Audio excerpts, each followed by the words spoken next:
வணக்கம். இன்னைக்கு எங்களோட காலேஜ்ல பாத்தீங்கன்னா diploma in hotel management and catering science course join பண்ணிருக்காங்க. அவங்க நேம் எங்க இருந்து வந்திருக்கீங்க சொல்லுங்க தம்பி.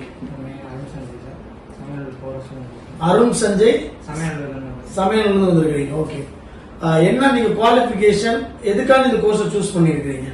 அது நான் காலேஜ்ல வந்து யூஜி பிசிஏ டிகிரி முடிச்சேன். ஓகே, ஸ்கூல்ஸ் எல்லாம் எங்க முடிச்சீங்க? ஸ்கூல்ஸ் வந்து சென்ட் ஜோசப் ஹை ஸ்கூல்ல இருந்து ஹை ஸ்கூல் படிச்சேன். எங்க? Samayalur. Okay okay. Higher secondary வந்து மதிய டெஸ்ட் கூட்டிட்டு போனேன். Okay okay. அப்பா ஃபுட் இண்டஸ்ட்ரி இருக்கனால நம்ம சோ ஆல்ரெடி ஃபாதர் வந்து ரெஸ்டாரண்ட் வச்சிருக்காங்க. சோ அவங்க ஃபாதர் ரெஸ்டாரண்ட் வச்சிருக்காங்க. அந்த ஒரு காரணத்தால சூஸ் பண்ணீங்களா இல்ல ஃபியூச்சர்ல உங்களுக்கு என்ன பிளானுக்காண்டி இந்த கோர்ஸ் எடுத்துருக்கீங்க? அப்பா ஃபுட் இண்டஸ்ட்ரியில இருக்கிறதுல சர்டிஃபிகேட் இல்லாம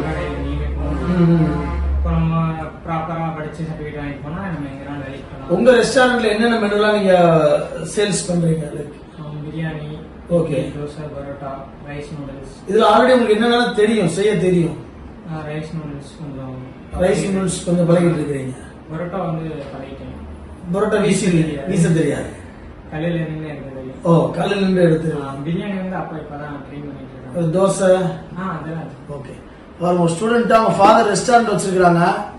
அவ்வளவு மெனு அவருக்கு தெரியுது. அவர் சிக்கன் ரைஸா இருக்கட்டும் அண்ட் நூடுல்ஸ் பேசிக்கா தெரிஞ்சிருக்காங்க. இப்பதான் கொஞ்சம் லேர்ன் பண்ண அவங்க ஃபாதர் சொல்லி கொடுத்துட்டு இருக்காங்க. இருந்தாலும் அவங்க என்ன ஃபீல் பண்றாங்கன்னா, அந்த சர்டிபிகேட்டுக்கு அப்பா இல்லாதனால அவங்களால ஃபாரின் கண்ட்ரீஸ்ல போய் ஒர்க் பண்ண முடியல. இங்க ரெஸ்டாரண்ட் பிசினஸ் பண்ணிட்டு இருக்கிறோம். நான் ஒரு ப்ரொஃபஷனல் சர்டிபிகேட் கோர்ஸ் முடிச்சேன் அப்படின்னா ஃபாரின் கண்ட்ரீஸ்ல ஒர்க் பண்ண முடியும். அந்த ஒரு பிளானுக்காண்டி படிக்கிறாங்க. சோ இவங்களோட சர்டிபிகேட் பாத்தீங்கன்னா +2 குவாலிஃபைடுனால மதுரை காமராஜ் யூனிவர்சிட்டியோட சிலபஸ் அவங்களுக்கு நாங்க கிளாஸஸ் எடுத்து ஒரு 3-4 மந்த்ஸ் கிளாஸஸ் அட்டன் பண்ணுவாங்க. அடுத்து பாத்தீங்கன்னா ஒரு 8 மந்த்ஸ் ட்ரைனிங்ல இருப்பாங்க.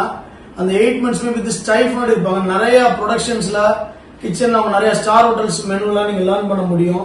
அந்த சர்டிபிகேட் வந்ததுக்கு அப்புறம் அப்ராட் வேணும்னா அவங்க அப்ராட் ரொம்ப ஈஸியா அவங்க போக முடியும். அல்லது ஃபர்தரா ஒரு யூஜி கோர்ஸ் முடிச்சுட்டு யூஎஸ், யூகே எந்த ஒரு கண்ட்ரினாலும் நீங்க போக முடியும். மேலும் இது போல மாணவர்கள் வந்து ஃபாதர் வந்து ஒரு பிசினஸ் பண்ணிட்டு இருக்காங்க சார், நான் அடிஷனல் ஒரு ஸ்கில் டெவலப்மெண்ட் ப்ரோக்ராம் ஒரு கோர்ஸ் முடிச்சு நீங்க அது ஓரியன்டா நீங்க நல்ல ஒரு ஜாப்க்கு நீங்க போகணும்னு நினைச்சீங்கன்னா கண்டிப்பா டிப்ளமோ ஹோட்டல் மேனேஜ்மெண்ட் கோர்ஸ் எடுத்து படிங்க. அந்த கோர்ஸ் படிக்கணும்னு பாத்தீங்கன்னா அவங்க எஜுகேஷன் தான் படிக்க போறீங்க இல்லையா? டிப்ளமோ கோர்ஸ் படிக்கிறதுக்கு எஜுகேஷன் ப்ரொவைட் பண்றோம். அட் பாத்தீங்கன்னா 0% இன்ட்ரெஸ்ட்ல நீங்க எஜுகேஷன் எடுத்து படிக்க முடியும். நீங்க ஜாப் போயிட்டு ட்ரைனிங் போயிட்டு அந்த லோன்ஸ் வந்து நீங்க கட்ட முடியும். இந்த வீடியோல எதுவும் டவுட்ஸ் கீழே நீங்க கமெண்ட் செக்ஷன்ல தெரிவிக்கலாம். யாருக்கு யூஸ்ஃபுல்லா உங்களோட ஃப்ரெண்ட்ஸ் அண்ட் ரிலேட்டிவ்ஸ் யாருக்கு யூஸ்ஃபுல்லா நினைச்சு ஷேர் பண்ணுங்க. தேங்க்யூ. எண்ணம் போல் வாழ்க்கை.